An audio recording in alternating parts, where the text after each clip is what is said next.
ప్రియ భగవద్బంధువులారా, విశాఖపట్నం జిల్లా పోర్ట్ ఏరియాలో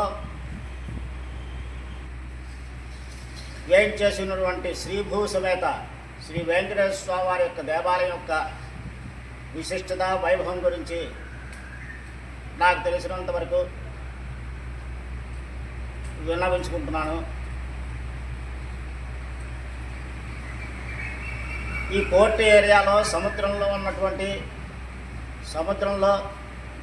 సుమారు 350 సంవత్సరాల క్రితం ఇప్పుడు ఉన్నటువంటి ఈ డాల్ఫిన్ నోస్ అనే కొండకి సుమారు 2 కిలోమీటర్ల దూరంలో అప్పట్లో సముద్ర తీరం ఉండేది. అక్కడికి తుఫానికి డచ్ కంపెనీ వారి యొక్క షిప్ కొట్టుకుని వచ్చి ఆగిపోయింది. మరునాడు ఉదయాన్నే వారి తుఫాను ఆ బీభత్సం తగ్గిన తర్వాత కిందకి దిగి దాన్ని రిపేర్ చేస్తూ ఉండగా అక్కడ ఆ షిప్పుకి కిందనే ఈ స్వామి దొరికారు. ఇది ఏ రాయి అని చెప్పేసి అక్కడ చెప్పినటువంటి బ్లాక్ మోస్ట్మోర్ అనే పేరు గల అదైనా అక్కడ ఉన్న పనివారిని అడిగితే శ్రీమన్నారాయణ యొక్క అవతారం కలిగి దైవమైనటువంటి శ్రీ వెంకటేశ్వర స్వామి వారి యొక్క రూపం ఇది,